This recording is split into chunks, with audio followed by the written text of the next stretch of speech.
Hello everyone, my name is Vicky Styles and today I'm here to talk about The Woman King. Now I've already talked about this video once, the first being a trailer review which you can see on the screen somewhere above, and this time I'm here to give you a full movie review, so there is a difference between the first and this one. But before I get into details of this movie, please subscribe to this channel, like this video, comment and share after you're done watching, and also click the bell notifications beside the subscribe button so that you can always be notified anytime I upload a new video to this channel.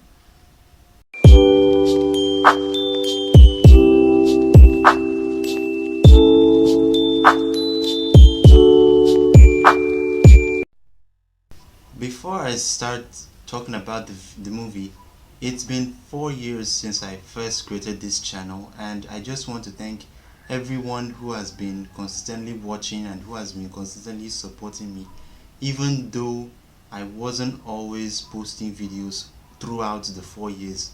I think 2 out of those 4 years I've been posting videos, while the remaining 2 years I didn't post anything due to some unforeseen circumstances. But anyways, I'm posting videos now, and remain subscribed, and eventually I'll get more than 1,000 subscribers on this channel, and the channel will continue growing from there. The 2022 historical film was directed by Gina, Prince-Bythewood. It's based on real-life events of the Dahomey Amazons, Aguchie as they call themselves. Now it tells the story of the leader Naniska, who apparently has this beef with the Oba of the Uyo Empire, and she tries to convince the king not to sell Dahomey citizens into slavery. She then meets her own daughter, who she conceived out of numerous rapes when she was younger. So that's just basically what the movie is about, in case you haven't watched it before. But if you have, I'm sure you already know every single thing that happened in that movie. The movie stars Viola Davis as Naniska, it stars Lasana Lynch, and it also stars Sheila Etim. It was distributed by Sony, made by Sony or something like that. But I don't think I should do much of the details in this video, because I already have a video where I took time to talk about the details of this movie.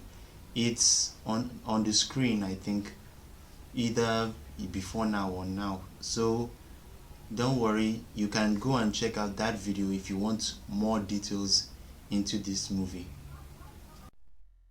I'm going to start on a general note. Nice costumes, nice body art, especially based on the fact that these people who made the film are not really Africans, they are more of African Americans. So I think they took their time to do research for the costumes and the body art, and also the hairstyle. As for the set, the production design, the set design, they did very well in the architecture of the King's Palace. That was something that I found very interesting. Architecture was really a key thing for the director of this movie, and also for the Uyo Empire. The architecture there was also nice, so I give them good credit for their architecture and the set design. Meanwhile, there is something that I actually loved about the acting point of view, which is the use of the African accent. Now, they really tried to use the African accent, but I noticed one flaw, and that flaw was that most of the actors didn't actually know how to use it properly, especially from the trainees in this movie. They actually found it more difficult to pronounce certain words in a proper African way. So that was just the only flaw, but it's not enough for me to give them a bad credit anyways. Another thing I give them credit for is the cinematography, and by that I don't just mean camera movements, shots and scenes. I mean the display of African wildlife. There is no way you can make an African movie without displaying the wildlife involved, especially if you're making a historical African film. So they made sure that they showed us as much wildlife as they could, or let me just say as it was necessary in the film. Now, of course, we all saw the posters and we know that this film has a lot of war scenes. If you haven't watched this movie before, then I know that I can tell you for sure the movie's war scenes are great to watch and you will definitely enjoy them, especially for the use of ammunitions that were available at that time in the 17th century. So they did a good job to make sure that they knew how to use those ammunitions, and their acting was good. Also, the montage of training new aguches, that was also good. And also the comedy involved in this movie was a lot more natural than most other movies. This movie actually does a good job in terms of the entire performance. Now, based on the fact that I heard that the movie was based on real life events, I before watching the movie I didn't really expect anything like twists or turns, but the movie surprised me, especially based on Naniska discovering her daughter. Now that was something I never expected in like in the entire film. I didn't expect that thing to actually happen, because I was feeling that, oh well, it's just a group of female warriors going out to fight and eventually one of them becomes the woman king. I never knew that such an event would come up in that movie. So I think the story of the movie, despite it being based on real life events, it was still shocking, it was still surprising. And if you haven't watched this movie yet, I would advise you to watch it, because not only does the story make sense, the music involved in this movie, they also make sense. And I think they selected some of their actors based on their voices. Yes, because like if you watch some of the musical scenes in this movie, you will hear a lot of good female voices. So at a certain point, I'm starting to think that they actually casted people based on their voices rather than based on their physiques and everything. So for me, this movie is getting a 9.5.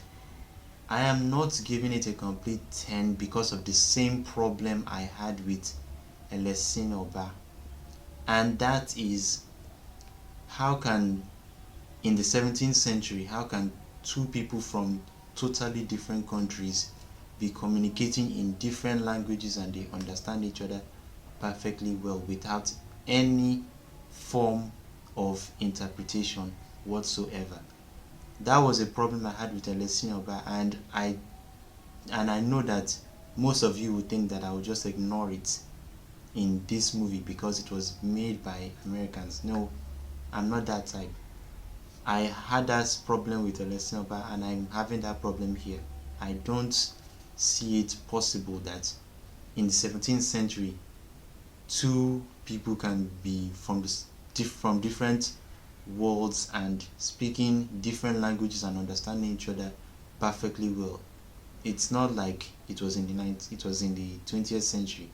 So I don't really see that as a good thing. But anyways, that's my review. 9.5. The movie was good, the story was good, The design of the movie was good, the cinematography, everything was perfect to me, except that part. Well, that's all I have to say for this movie. Remain subscribed to this channel by clicking the bell beside the subscribe button so you can get notified anytime I upload a new video on this channel. Make your comments because I will definitely put it in my next video at some point in my next video next week. Meanwhile, as I said earlier, it's been 4 years since I created this channel, and I've made a lot of videos which you will be interested in.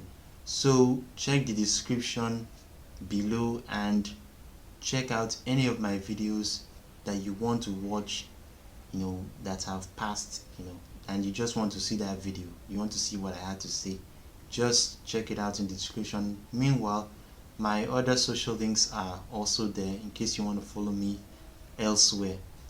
Now, lastly, I really want to thank everyone who has been here for me for the past 4 years, and I have huge plans, not just for this channel but for my business and my brand as well, as I am currently working on ways in order for me to make my own set of movies. So if you are interested in that, then I would advise you to also first of all subscribe here, and then also follow me on other social media platforms like Facebook and WhatsApp, especially these two. Anyways, thank you for watching this video, and until next time, goodbye.